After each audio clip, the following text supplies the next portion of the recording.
Oi gente, meu nome é Carlos, eu sou um dos professores do projeto Progressão. Nós estamos aqui na nossa terceira aula gravada, no dia 13/4, e aqui a gente vai continuar falando sobre a questão da multiplicação, a questão sobre contagem, a questão sobre conjuntos. Então a gente teve na nossa primeira aula, a gente falou sobre a contagem dos números, que nos leva à ideia de múltiplos, que são a tabuada de um número, então a soma sucessiva de um número para ele mesmo cria a tabuada de um número, leva aos divisores e nos leva à ideia de conjuntos que a gente introduziu semana passada, que é a ideia de elementos que pertencem ou não pertencem a um certo conjunto. Bom, para um número ser um múltiplo de outro número, então um número K ser um múltiplo de um número N, a divisão de K por N deve ter resto igual a zero. Isso é uma coisa que eu acho que todo mundo já tem essa noção, então não precisa muito conversar, foi o que a gente conversou semana passada. Então os múltiplos são os números da tabuada de um outro número. Então 24 é múltiplo de 2, 24 é múltiplo de 4, 24 é múltiplo de 6, porque a divisão de 24 por esses números tem resto igual a zero. Bom, a gente pode se perguntar então se o número 67 ele pertence ao conjunto dos múltiplos de 3. Um elemento ele pode ou não pertencer a um conjunto. Para 67 então ser um múltiplo de 3, a divisão de 67 por 3 tem que ter resto igual a zero. Para efetuar essa divisão, a gente já conhece como se faz. Primeiro a gente começa dividindo o 6 por 3. 6 dividido por 3 dá 2. 6 menos 6 dá 0. E abaixo de 7. E agora? 7 dividido por 3. 7 dividido por 3 também dá 2.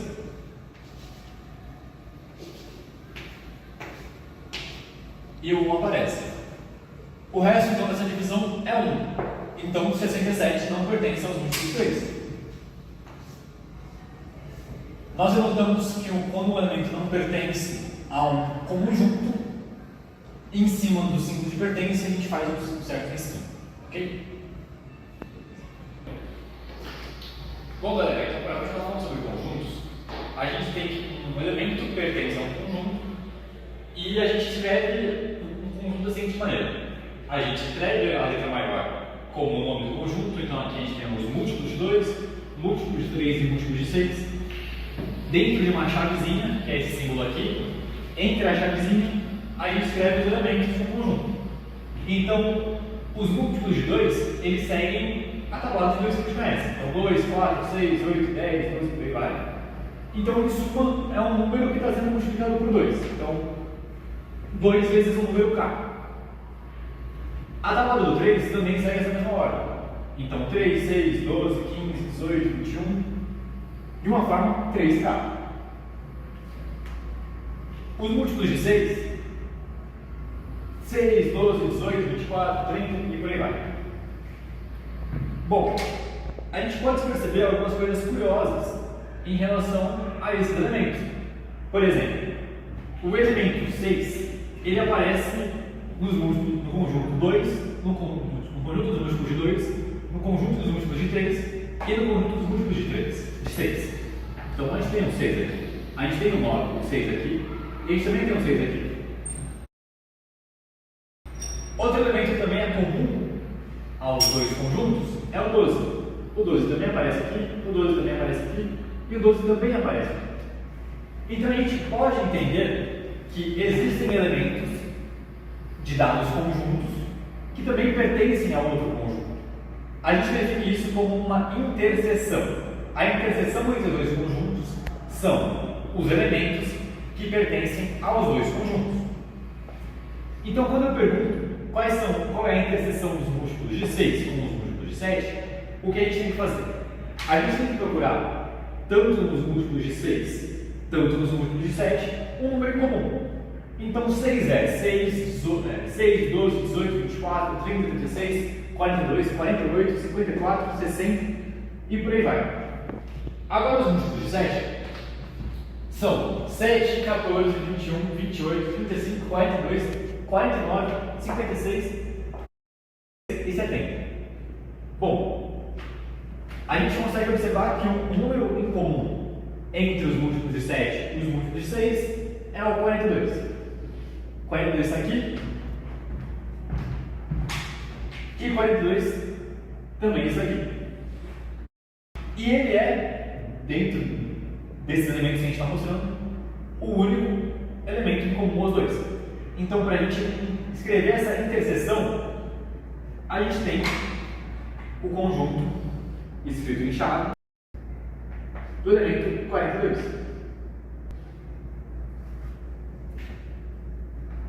A gente também pode se perguntar qual é a interseção dos múltiplos de 6 com os múltiplos de 8.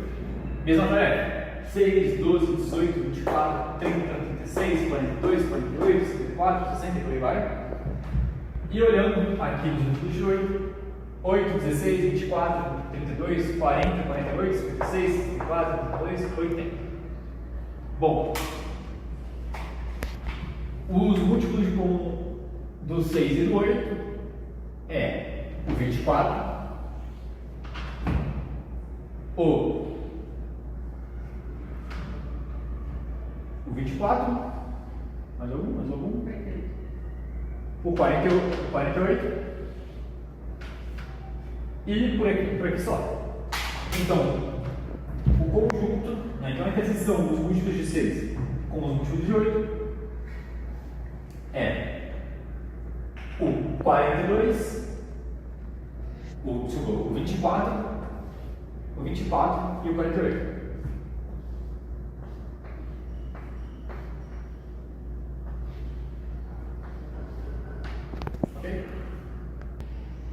Então, quando eu pergunto a interseção dos múltiplos de 6 com os múltiplos de 3, eu quero saber os elementos dos múltiplos de 6, os elementos que pertencem aos múltiplos de 6 que também pertencem aos múltiplos de 3. Essa é a definição de interseção.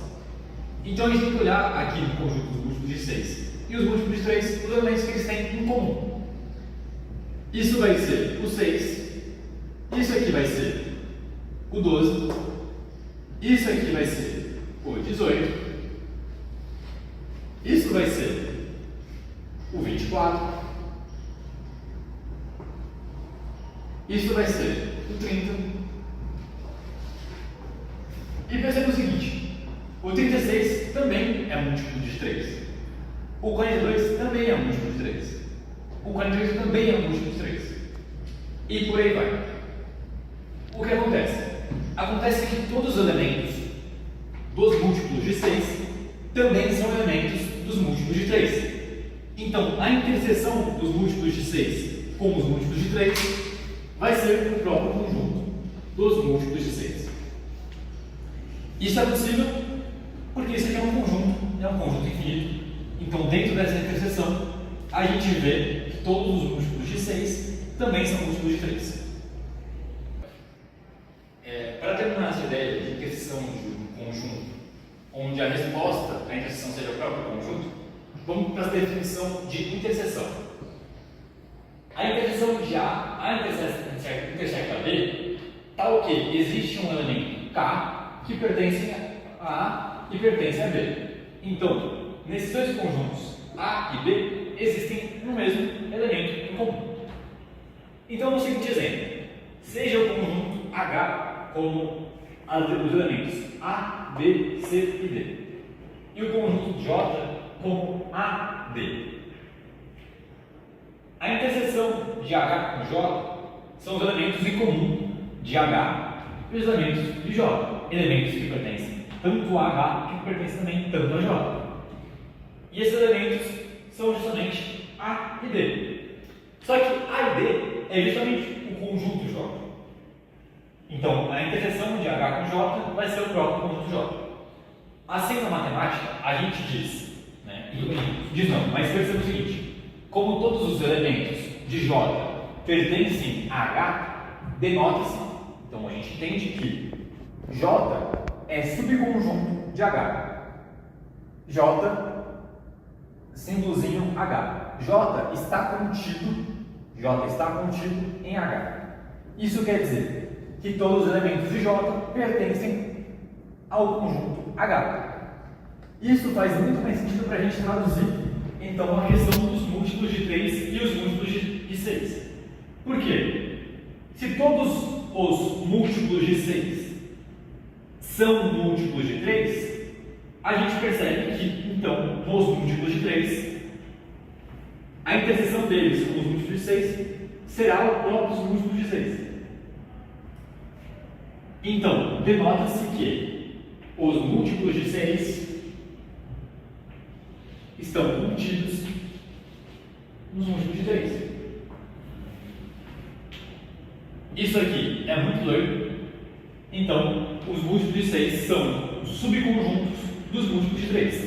E percebam o seguinte: isso não quer dizer que os múltiplos de 3 são todos múltiplos de 6. Porque, por exemplo, 15 não pertence aos múltiplos de 6.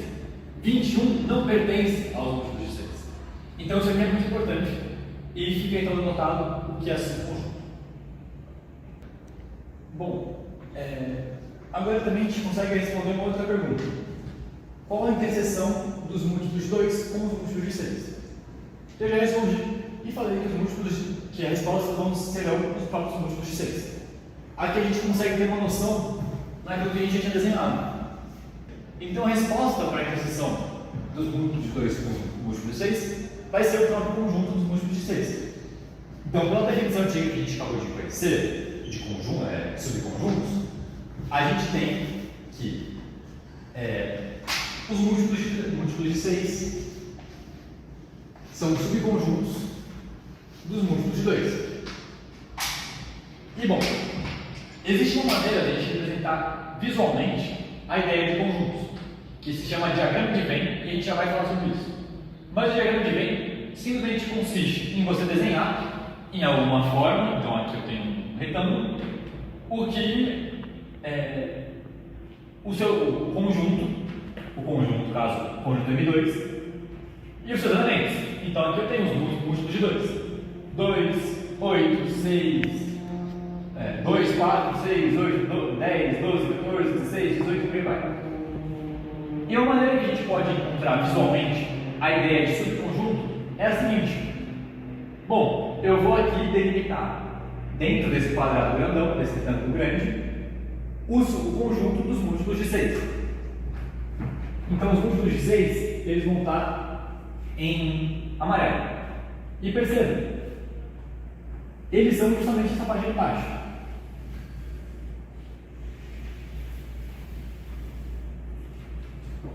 Então, nesse conjunto grandão que eu representei no diagrama de Venn como os múltiplos de 2, dentro dele existe o conjunto dos múltiplos de 6. E isso faz muito mais sentido quando a gente fala que os múltiplos de 6 são um subconjunto dos múltiplos de 2. Por quê? Todos os elementos de 6 são elementos dos múltiplos de 2. Mas nem todos os elementos dos múltiplos de 2 são elementos dos múltiplos de 6. Por isso, múltiplos de 6 são um subconjunto. Eles estão contidos no diagrama maior dos múltiplos de 2. Faz sentido? Bom, agora que a gente está entendendo que os múltiplos de 6 estão contidos nos múltiplos de 2, a gente pode fazer a seguinte pergunta: de que maneira podemos classificar os elementos que pertencem aos múltiplos de 2, mas não pertencem aos múltiplos de 6? Bom, visualmente, a gente está perguntando os elementos que não pertencem aos múltiplos de 6, mas que pertencem aos múltiplos de 2. Bom, a resposta para essa pergunta vai ser aquilo que a gente conhece como diferença, a subtração. Então, para a gente saber quais são os elementos que pertencem aos múltiplos de 2, mas não pertencem aos múltiplos de 6, a gente faz a diferença. E a diferença, então, vai nos dar justamente esses elementos que pertencem a M2, mas não pertencem a M6. Então, a diferença, ela vai ser a diferença de M2, o menos que a gente utiliza é uma barrinha deitada, menos os múltiplos de 6. E a resposta vai ser 2, 4, 8, 10, 14, 16, 20, 22, 26, 28 e por aí vai, ok? Esses vão ser os elementos que pertencem a M2, mas não pertencem a M6. Essa é a diferença dos conjuntos. Então, gente, para sintetizar as noções de conjuntos, um elemento pertence ou não pertence a um conjunto. Isso é, ou K pertence ao conjunto G, ou K não pertence ao conjunto G. A interseção de dois conjuntos são os elementos em comum. Então, os elementos que são em comum aos dois conjuntos. Então, seja K um elemento que pertence a G e K que pertence a J. Então, a interseção de G com J vai ser igual a K, que é o elemento em comum aos dois conjuntos. G é subconjunto de J se todos os elementos de G pertencem a J. G, então, estará contido, G está contido em J. A diferença G menos J são os elementos de G que não pertencem a J. Ok? Então, com essas noções de conjunto, a gente consegue resolver os exercícios que estão pela frente. E essa é a nossa teoria sobre noções de conjuntos.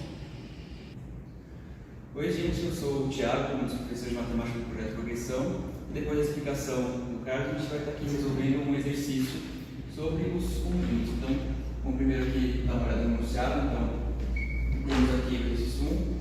Ele dá alguns dados para a gente. Primeiro, o conjunto A tem 1 e o 2, B tem 1, 2, 3, 4, 5, C 3, 4, 5, D 0, 1, 2, 3, 4, 5. Então, agora o que a gente precisa fazer? Classificar as afirmações a seguir em verdadeiro ou falso. Então, primeiro a gente vai aqui na questão A. Se os elementos de A estão contidos nos elementos de B. Então, basicamente, o que a gente vai fazer? Vamos analisar se os elementos de A pertencem aos elementos de B. Então, aqui a gente vê que o A vale 1 e 2, e no B a gente também tem 1 e 2. Então, os elementos de A pertencem aos elementos de B, estão contidos nos elementos de B, então, verdadeiro. B, os elementos de C estão contidos em A. Então, a gente vê aqui que o C é 3, 4, 5, e os elementos de A é 1, 2, 3, 4, 5. Então, a gente vai. Sim, isso. Então, corrigindo, o A, o 1 e o 2, e o C, 3, 4, 5. Então, a gente vê que o C, 3, 4, 5, não está presente também nos elementos de A. Então, essa afirmação é falsa, porque os elementos de B não estão contidos em A, porque A não pertence, não possui os mesmos elementos de C dentro de si. Na questão C, a gente vai analisar agora se os elementos de B estão contidos em D. Então, a gente vai ver aqui o B, 1, 2, 3, 4, 5, e o D, 0, 1, 2, 3, 4, 5. Então, a gente pode só bater o olho e ver que todos os elementos de B pertencem aos elementos de D. 1, 2, 3, 4, 5, 0, 2, 3, 4, 5. Então, verdadeiro. O D é o próprio conjunto D, está contido em B. Então, contrário agora, certo? Então, a gente vê que até essa parte do 1, 2, 3, 4, 5 está igual, só que o D possui o 0. Então, o 0 não pertence ao B, então o D não está contido em B porque os elementos não são os mesmos, não estão presentes nos mesmos elementos.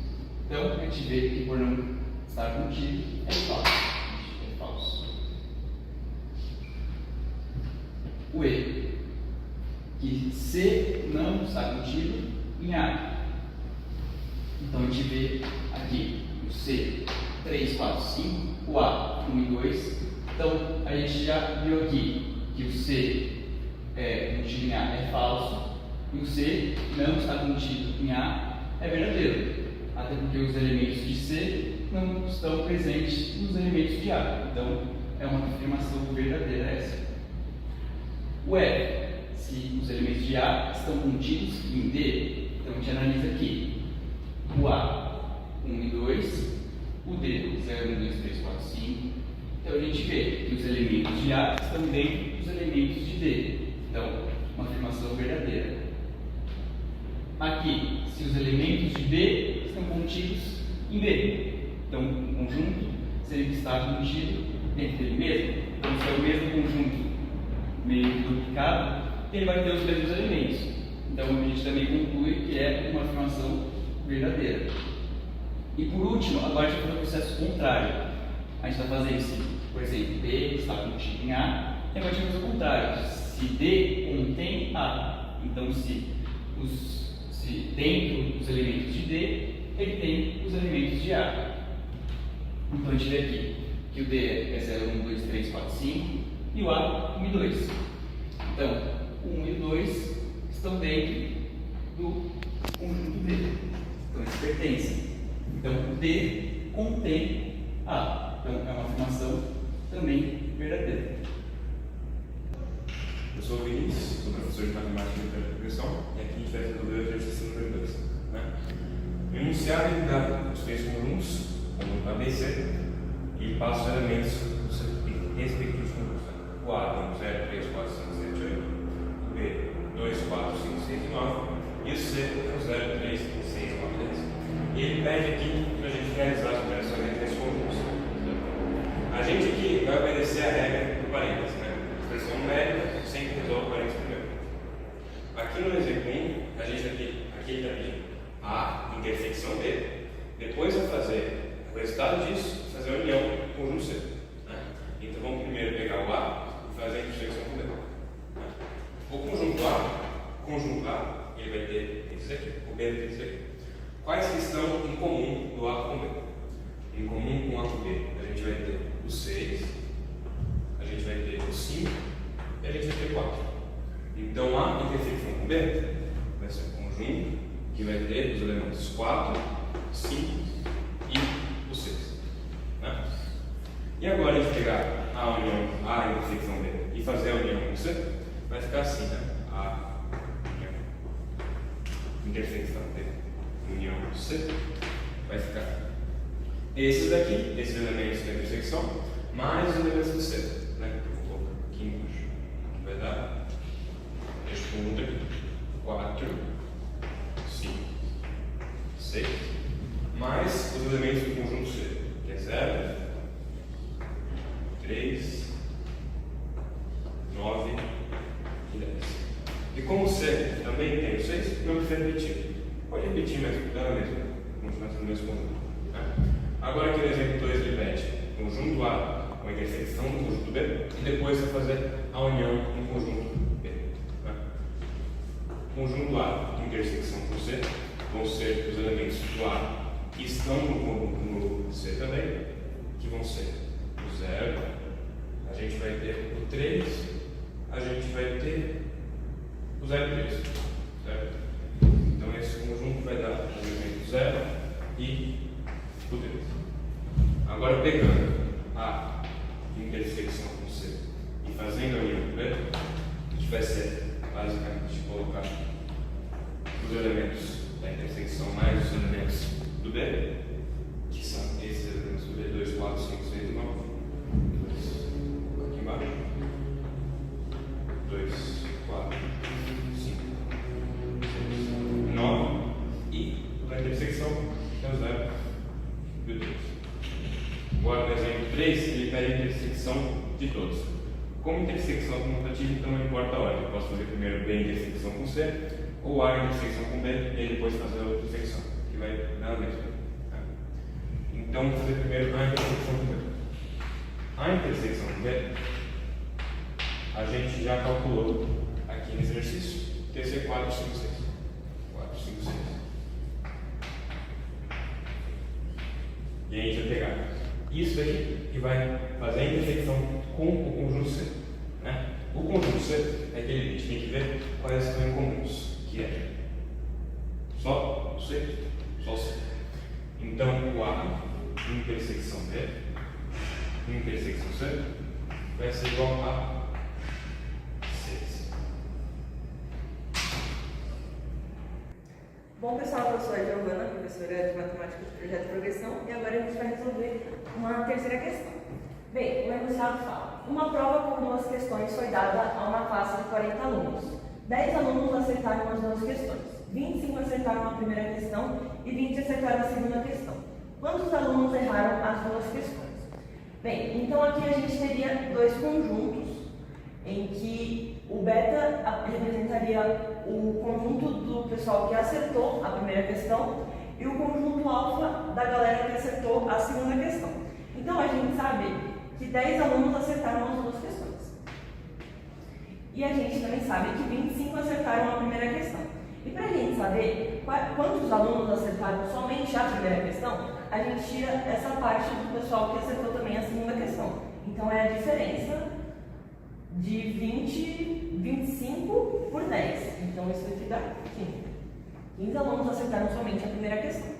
Aí, para saber os alunos que acertaram somente a segunda questão, a gente faz a mesma coisa, que seria 20 menos 10, porque esse pessoal também acertou a primeira, e a gente só quer saber quem acertou a segunda. Então a gente faz 20 menos 10, que dá 10.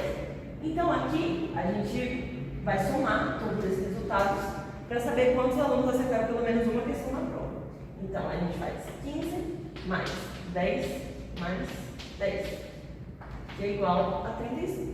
Então a gente sabe que 35 alunos acertaram pelo menos uma questão na prova. E para saber quantos alunos não acertaram nenhuma, a gente pega o número total de alunos, que seria 40, e tira esse valor aqui, 35. O que resulta em 5 alunos que erraram as 2 questões. Bom, para justificar essa conta que a gente faz, a gente tem essa relação aqui. Então a gente tem que beta menos a intersecção de alfa com beta vai ser igual a 15. Então o beta vai representar os que acertaram a primeira questão. E essa intersecção vai representar os que acertaram as 2. E nessa situação a gente só quer saber quem acertou a primeira questão. E para a gente fazer isso, a gente faz a diferença entre entre o conjunto beta entre o conjunto beta e a intersecção de alfa com beta, que isso resultaria em 15, que seria o número de alunos que acertaram somente a primeira questão. Então, aqui embaixo funcionaria da mesma forma. Então, a gente tem que alfa seriam os que acertaram a segunda questão e aqui tem o pessoal que acertou as 2 questões. E como a gente quer saber somente quem acertou a segunda questão, a gente pega o número de quem acertou a segunda questão e tira quem acertou as 2. E aí a gente teria 10 alunos que acertaram somente a segunda questão. Então é isso, galera. A gente gravou aqui o vídeo dos conjuntos numéricos, né? A gente vai continuar isso semana que vem. Dá o like, compartilha, faça a lista de exercícios, ok? E tchau, tchau!